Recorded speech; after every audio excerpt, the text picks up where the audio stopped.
अस्सलाम वालेकुम, मैं हूं डॉक्टर तहीम जावेद और आप देखते हैं डॉक्टर तहीम व्लॉग्स। अपने यूट्यूब चैनल में आपको खुशामदीद कहती हूँ। गला मेरा थोड़ा सा ख़राब है तो उसके लिए पेश की माजरत। पाकिस्तान में इस वक्त और पंजाब में बहुत सारे मसले चल रहे हैं, चाहे वो पाकिस्तान तहरीक इंसाफ की बात हो या 9 मई के वाक़यात के हवाले से वापस आने वाले लोगों के हवाले से नज़रिया हो। लेकिन जो सबसे ज़्यादा इस वक्त पंजाब में मेरा ख्याल है और पूरे पाकिस्तान में भी एक मसला मौजूद है, वो है गंदम का। गंदम की अमदादी कीमत, इसके बारे में तफसील से बात करेंगे आज के इस व्लॉग में। और उससे पहले चलते हैं पाकिस्तान तहरीक इंसाफ की तरफ। और पाकिस्तान तहरीक इंसाफ इस वक्त शायद उतनी मुश्किल में नहीं है जितनी 9 मई के वक्त थी, जितनी 8 फरवरी के टाइम थी। इसकी वजह क्या है और ये मैं क्यों कह रही हूँ? ये मैं इसलिए कह रही हूँ क्योंकि जब इक़्तिदार मिलता है तो तब जो रस्साकशी होती है ना, वो ज़्यादा शिद्दत इख्तियार कर जाती है। जो दुख सुख होता है उसमें जिस तरह कहा जाता है ना कि गुर्बत में वो खुदा करीब आ जाता है, उसी तरह तो जब पाकिस्तान तहरीक इंसाफ में मुश्किल वक्त था तो सारे दुख सुख में नेड़े नेड़े कोई छुपा हुआ है, कोई कहीं है, कोई कहीं है। अब जैसे ही एक सूबे में उनकी हुकूमत उनको मिल गई है और वफाक में भी अच्छी खासी नुमाइंदगी मिल चुकी है, पंजाब में भी एक मजबूत पोजीशन में मौजूद है पाकिस्तान तहरीक इंसाफ। एक अच्छी खासी उनके पास सीटें हैं, खासतौर पर पंजाब में जहाँ से हुकूमत की जाती है, जिससे कंट्रोल किया जाता है पूरे मुल्क के निज़ाम को। तो अब आपस में इक़्तिदार के लिए रस्साकशी हो रही है। वही शेर अफजल मरवत जो उस वक्त रैलियां करने पख्तूनख्वा में निकलता था जब शहरयार अफरीदी और अली मोहम्मद खान या इस तरह के बेशुमार लोग, सियासी लोग बेसिकली, उनकी बाहर निकलने की औकात नहीं थी, वही शेर अफजल मरवत आज सबकी आंखों में खटक रहा है। उसकी वजह ये है कि झूठ नहीं बोलता, उसको प्रॉक्सी, जिस तरह गौहर साहब को प्रॉक्सी के तौर पर इस्तेमाल किया जा रहा है, इस तरह मरवत को प्रॉक्सी के तौर पर इस्तेमाल नहीं किया जा सकता। अपना जहन है। और अच्छा, ये बड़ी इंटरेस्टिंग बात है, इसको अगर आप थोड़ी सी इस पर रिसर्च करेंगे तो आपको खुद भी इस बात का अंदाजा हो जाएगा कि वुकला का किसी भी सियासी जमात में, चाहे वो पाकिस्तान तहरीक इंसाफ है, चाहे वो नून लीग है या चाहे वो पाकिस्तान पीपल्स पार्टी है, वुकला का किसी भी सियासी जमात में सर्वाइवल बड़ा मुश्किल होता है। क्यों? उसकी वजह यह है कि जो नौकरी पेशा या और भी कोई भी किसी भी पेशे से ताल्लुक रखने वाला शख्स है, उसको दबाना आसान होता है। वकील चाहे वो एलीट क्लास से ताल्लुक ना रखता हो, लेकिन उसकी अपनी एक सोच है, उसका एक अपना नजरिया है। उसकी बात ये नहीं है कि तहरीक इंसाफ से ताल्लुक रखने वाले जितने भी वकील हैं वो कोई हक और सच का साथ है, नहीं। लेकिन आप उन्हें चुप नहीं करा सकते अपनी मर्जी से। सियासी पार्टियों में ऐसा निज़ाम नहीं अच्छा लगता। इमरान खान साहब को भी नहीं पसंद था। आप देख लें कि जैसे ही ये इक़्तिदार हासिल हुआ है इन्हें पख्तूनख्वा में और इन्हें पंजाब में भी इन्हें अच्छी खासी सीटें मिली हैं, तब से कभी उमर अयूब साहब किसी तरह पार्टी की ताकत खींचने की कोशिश कर रहे हैं, कभी ये सामने आ जाते हैं असद कैसर साहब, इसी तरह के बेशुमार लोग। और शहरयार अफरीदी साहब फरमाते हैं पैराशूटर्स, जब आप रो रहे थे, पिट रहे थे, अच्छा आपने तो चले पार्टी में छोड़ दी, बेशुमार लोगों ने पार्टी छोड़ दी ना। और कई लोगों को रखा गया कुछ शराइत पे कि आपने अच्छे बच्चे बन के रहना है, बाहर जाके ना अपनी औकात में रहना है।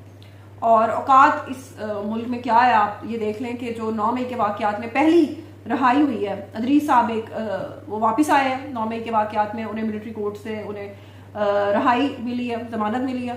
और उनके साहबजादों के साथ एक इंटरव्यू करने के लिए मतीउल्लाह जान साहब वहाँ के।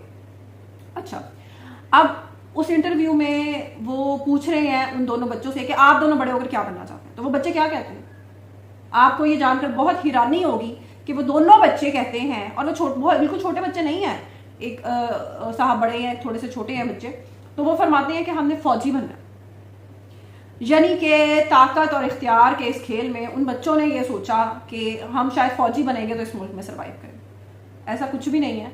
जर्नैल के मेजर या कर्नल, इस ब्रिगेडियर, इस रैंक से नीचे, मेजर को भी आप रहने दें, तो ये जो बड़े 2-3 रैंक्स हैं, इनसे नीचे जो आम फौजी है उसकी कोई औकात नहीं है बेटा इस माशरे में। तो उन बच्चों को मेरा यही पैगाम है कि आपने अभी इस मुल्क में ताकत और इख्तियार के डायनामिक्स को सही तरीके से नहीं समझा। अच्छा, उसके बाद जी शेर अफजल मरवत के हवाले से ही हम बात कर रहे थे। तो शेर अफजल मरवत के हवाले से पार्टी में इंतहाई कशीदगी पाई जाती है। पार्टी का हर धड़ा, चाहे वो सियासी धड़ा है, चाहे वो उन लोगों का है जो रिपोर्ट होने के बाद वापस आए हैं, जिस तरह हमाद अजहर या और लोग हैं, या पख्तूनख्वा के जो अपने लोग हैं, हर धड़ा एक चीज पर मुत्तहिद है और एक चीज पर मुत्तफिक है, और वो है कि किस तरह शेर अफजल मरवत को साइड पे करो, शेर अफजल मरवत को साइड पे करो। यही बयानिया बेसिकली आदिल राजा का भी था, यही बयानिया बेसिकली हैदर मेहदी का भी था, यही बयानिया बेसिकली सलमान अहमद, शहबाज गिल और इन जैसे बेशुमार लोगों का था कि नहीं, ये शेर अफजल मरवत सही बंदा नहीं। भाई आपको क्या इमरान खान से ज्यादा पता है?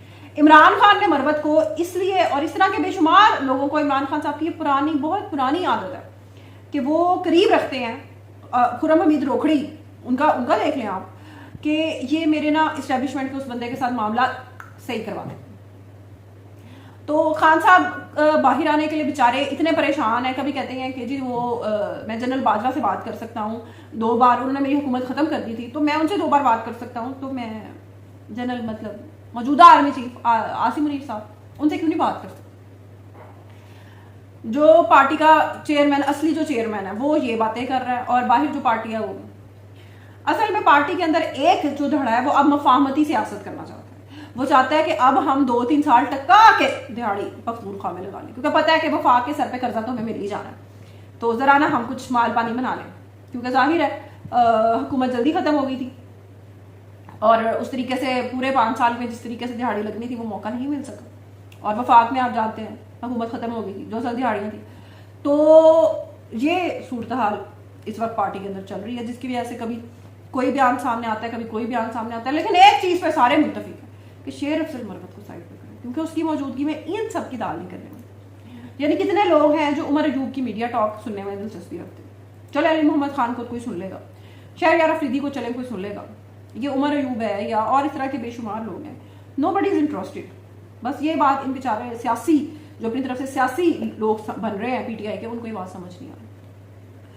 अच्छा, गंदम के बारे में हमने बात की थी। गंदम जो पूरे पंजाब की और मेरा ख्याल है पाकिस्तान में हर वक्त खाने का एक हिस्सा है, और आम शख्स की, गरीब आदमी ने रोटी तो जी खानी होती है।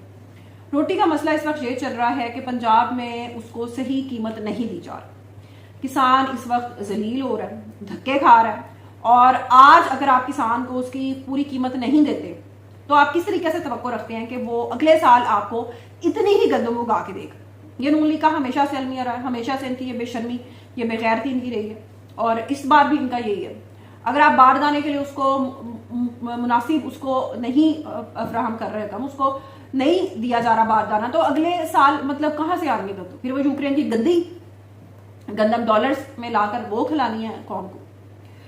ये आज नहीं, ये हर बार इसी तरह का सिलसिला होता है जब भी नून लीग हुकूमत में आती है। और अच्छा, एक मैंने एक साहब फरमा रहे कि जी वो बाहर किस तरीके से एक्सपोर्ट करें, बाहर कोई खरीदने वाला नहीं है पाकिस्तान की गंदम, और उसकी वजह ये है कि पाकिस्तानी गंदम ना बहुत महंगी है और पाकिस्तान की हुकूमत बहुत महंगे रेट्स पे खरीद रही है। अच्छा, पंजाब में तो अभी सरकारी सतह पर खरीदारी शुरू ही नहीं हुई, ठीक है, तो ये बात तो वैसे ही गलत हो गई। और दूसरी बात ये कि पंजाब में और पाकिस्तान में जब बिजली इतनी महंगी होगी, जब खाद, जब बीज, जब सब कुछ इतना महंगा होता, तो किसान क्या कहाँ से आपको गंदम उगा के दे? वो उस पे उगाएगा ना जिसपे उसको चीजें मिल रही हैं। बिजली किस कदर महंगी हुई है पिछले 1 साल में, आप सब जानते हैं। तो किसान का गला निचोड़ कर पैसे निकालने की बजाय किसान पे भी टैक्स लगा दें। किसान टैक्स नहीं देता जी। आप टैक्स जरा फौज से लेके देखें, आप ब्यूरोक्रेट से लेके देखें। अभी आहा चीमा का आपने केस देखा, जो फीस माफी की दरख्वास्त के लिए उसने गवर्नर तक को उसने प्रिंसिपल ही चेंज करवा दिया। This is basically the elite privilege, यानी आपको अपने लिए हर चीज चाहिए, आपको इंपोर्टेड अपने डॉग फूड के आइटम्स भी चाहिए, आपको हर चीज चाहिए, लेकिन जो गरीब के खाने वाली चीज रोटी है और किसान को देने वाले दिन साल में एक बार जो उसको फसल के पैसे मिलने वो आपने नहीं देते। बिकॉज एलीट प्रिविलेज आपके दिमाग से सोचने समझने की हर सलाहियत छीन लेते हैं। आपको हर वो रिलीफ बुरा लगता है जो गरीब को जाए, चाहे वो बेहतर इनकम सपोर्ट हो या चाहे वो की कोई भी और पैसा हो, आपको वो बुरा लगता है क्योंकि आपका पेट भरा हुआ है और आपके पेट में रोटी। अफसोसनाक है, और उम्मीद करती हूँ कि इंशाल्लाह जल्द से जल्द किसान की ये मुश्किल पंजाब की सतह पर दूर होगी। अल्लाह हाफ़िज़।